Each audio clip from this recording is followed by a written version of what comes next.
Mengenai ransomware WannaCry, pertanyaannya kenapa yang banyak terkena ini? Layanan kesehatan di Inggris, universitas begitu, ini bukan institusi perusahaan-perusahaan tertentu dan tampaknya tidak mengincar industri tertentu, orang tertentu dan lain-lain. Ini ada perubahan behavior daripada orang-orang yang suka nge-hack. Institusi yang kayak gitu nggak pernah dihack sebelumnya. Memang bukan target. Orang hacker itu juga sendiri punya etika. Nggak mungkin hal-hal yang kayak gitu dia. Nah ini jadi dan tadi yang Pak Arsubi tadi bilang waktu outbreak itu yang beroperasi 24 jam tuh kebanyakan rumah sakit. Karena ya dia beroperasi di akhir pekan begitu selama 24 jam. Di situ dan dia kebetulan dia menggunakan OS yang rentan ya itu ya dia kena. Jadi saya nggak yakin punya pikiran dari awal adalah akan menyerang rumah sakit. Saya nggak yakin. Jadi dia cuma random sebar aja begitu. Ternyata yang terkena awal-awal adalah rumah sakit gitu. Kalau melihat OS yang rentan, jam operasional dan lain-lain di Indonesia serentan apa kalau begitu? Wah di Indonesia ya itu tadi kalau kita tidak membangun behavior tentang higienis dari cyber security-nya, nah itu jadi rentan sekali. Tidak pernah aware terhadap update yang diberikan atau sistem operasi tidak diupdate, SOP-nya tidak dijalankan. Dan yang bahaya lagi apabila ada teman-teman yang menggunakan sistem operating yang tidak terregister. Palsu maksudnya? Nah itu akan bahaya. Apa bedanya tuh? Kalau saya yakin mungkin banyak yang bahkan tidak tahu dia menggunakan yang asli atau yang palsu begitu. Apakah lebih rentan? Mengapa lebih rentan yang palsu dibandingkan yang asli? Ya otomatis kalau yang asli itu auto update-nya bisa nyala. Dan disupport terus sama Microsoft dan online auto update-nya nyala lah. Kalau yang itu otomatis enggak. Akan diblok dia. Anda Windows palsu, udah dia nggak dapat akses ke service auto update-nya. Jadi kalau ada pembaruan di OS untuk melindungi dari serangan-serangan seperti ini, mereka tidak mendapatkannya begitu. Lebih rentan. Jadi kalau tadi patch dari Windows atau dari Microsoft untuk operating system yang rentan, apakah ini bisa dipakai oleh mereka yang mempergunakan operating system yang tidak terdaftar? Beda, nggak. Kalau yang terdaftar di situ berarti aman. Kalau yang nggak ada di list di situ berarti aman. Berarti kalau pakai yang palsu tidak bisa juga dipasang patch tersebut begitu? Oh, enggak.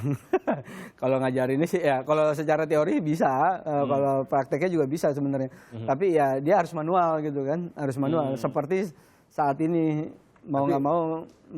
Himbauan kita sih sebenarnya memang ke depannya apapun yang OS yang digunakan sebaiknya harus yang terregister. Kan lebih aman juga. Opsinya banyak ya di market. Karena itu akhirnya kita bisa terupdate secara otomatis gitu. Mungkin pertanyaan berikutnya adalah lalu siapa sih Mas Ruby yang mungkin tanda kutip iseng atau sejahat ini sampai menyebarkan sebuah malware sampai dia tidak peduli begitu siapa yang terkena, mau rumah sakit, pelayanan kesehatan, siapapun terkena gitu. Kalau siapanya ya bisa macam-macam, bisa banyak pihak yang kita tuduh ya. Dari analisa-analisa yang ada sih kita juga bisa lihat bahwa ini bukan akhir dari ransomware, masih ada lagi. Bahkan awal mungkin ada istilahnya tip of the iceberg begitu, hanya puncak gunung es. Ini mereka sudah punya tools-tools lainnya dari NSA yang kita belum tahu apa itu pastinya yang bisa mereka gunakan. Nah, kalau siapanya bisa macam-macam, tapi kalau analisa saya kan bisa berbeda dengan analisa pemerintah dan lain-lain. Kita ngelihat kalau kita kan analisa tuh detail teknis, berikut chronological kasusnya ini, itu datangnya dari mana. Kita aja mencurigai, malah sekarang saat ini mencuat, kita udah koordinasi sama Amerika, sama teman-teman di Amerika, kita diskusi, dapetin semua datanya itu, dan analisa kita yang menarik adalah, ini ada apa dengan Microsoft, ada apa dengan NSA gitu kan. Nah timingnya mereka keluaran bulan Maret dan tidak dipublikasikan seperti biasa, seperti yang umum.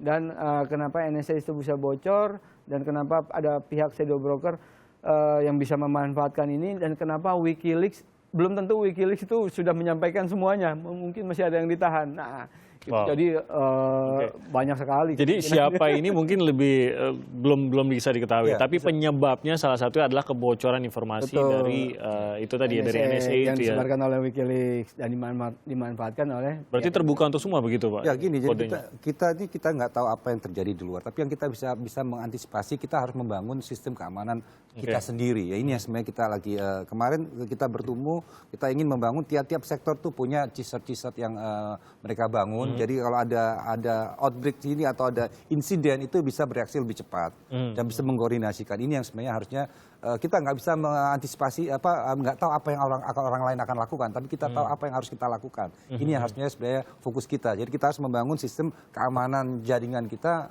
yang lebih robust. Jadi kita melibatkan. Nah, kalau kita bicara internet itu nggak bisa lagi hanya satu instansi mengurusin semua, nggak bisa. Saya nggak percaya itu.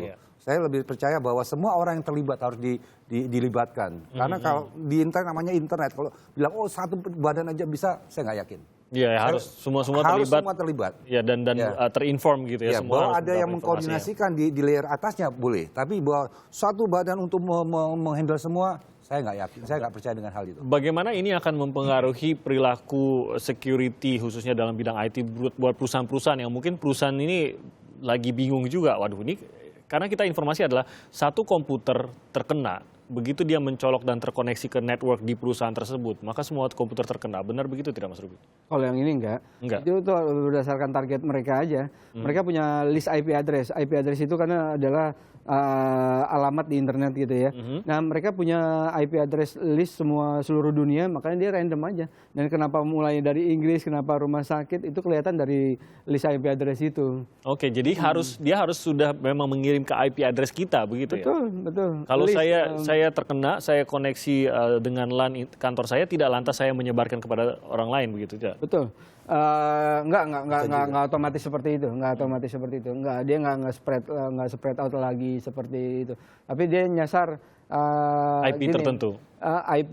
Bukan, iya, IP list seluruh negara yang online, lalu ada port yang terbuka dan vulnerability yang dimaksud, udah dia masuk gitu aja. Dia nggak nyebarin lagi gitu loh, nggak nyebarin secara langsung di network di dalamnya. Kita belum analisa sampai sejauh mana, belum ada bukti ilmiah pasti bahwa itu nyebar multi spread lagi. Gitu. Oke. Antisipasi sih boleh juga, dia menutup 45-nya juga. Betul. Jadi supaya jangan. Ini kayak saya nge-hack tahun 9 berapa tuh 9. Namanya dulu malware-nya Back Orifice namanya. Dulu ada produk Microsoft, kalau sekarang Microsoft Office, dulu namanya Back Office namanya. Nah, diplesetin jadi Back Orifice. Nah, Back Orifice itu saya bisa, begitu terinstall di Indonesia, saya bisa langsung remote control server di Bank Danamon dan lain-lain. Saya bisa chatting aja. Tapi saya dulu belum ada kominfo seperti ini. Ya udah saya kasih tahu tuh, saya chatting aja. Pak, ini komputernya udah kena virus itu namanya white hacker nih. White hacker. Justru memberitahukan kebocoran dari sebuah sebenarnya institusi. mirip kayak zaman tahun 90-an, tapi jauh lebih masif sekarang dan ada teknologi ransomware yang baru aja. Kalau membaca ininya permintaan uangnya, tadi kan Pak Rudiantara juga sudah menanggapi mengenai kenapa sebuah institusi yang besar begitu di luar negeri hanya dimintai uang sebesar $300, mungkin paling tinggi cuma $600. Apa yang terbaca dari sini, Mas Rudi? Ya, kalau saya sih itu memang dia nggak mau merubah pattern dia mengirim ransomware dan nilai ransomnya dia nggak mau rubah, tapi dia kebetulan ada tools baru aja.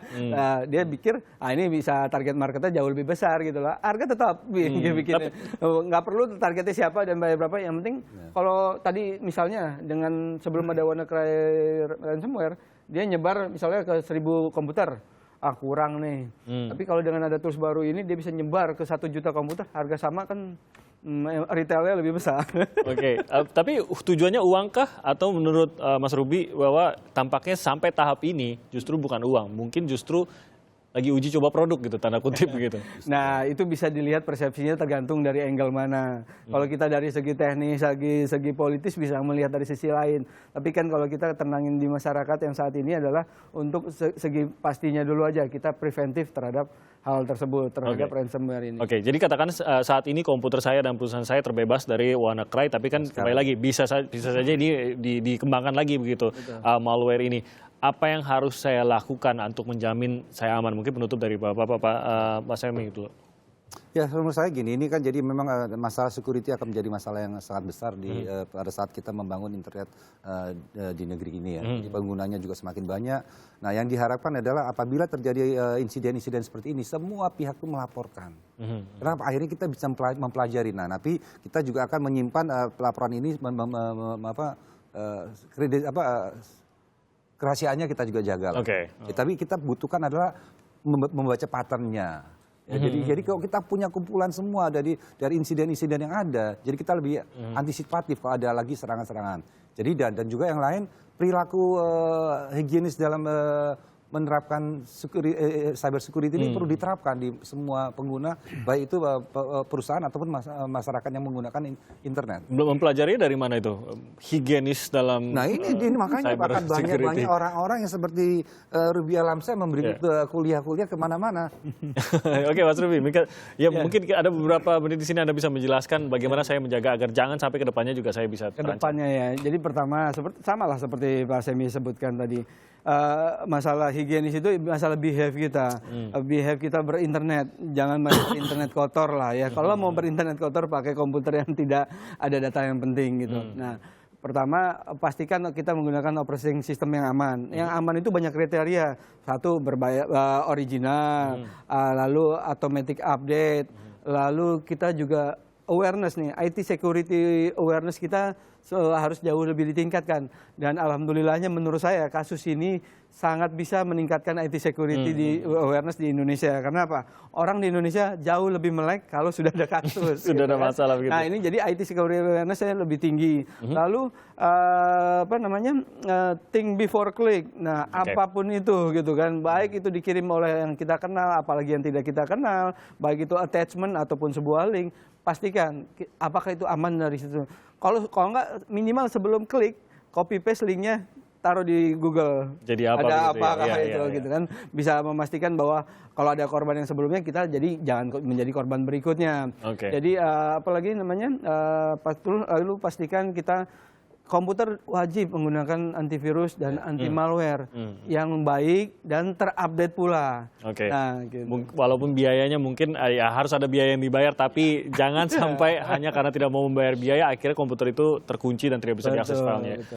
Mungkin kita harus lanjutkan lagi lain kali mengenai higienis di dunia cyber ini ya, untuk sesi khususnya ya, karena tampaknya harus banyak yang tahu agar jangan sampai terkena ransomware seperti ini, apalagi bisa jadi akan lebih ganas lagi ke depannya gitu ya.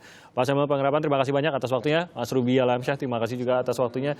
Dan itu apa yang harus Anda lakukan agar jangan terserang oleh malware, terutama ransomware yang sedang ramai yaitu WannaCry.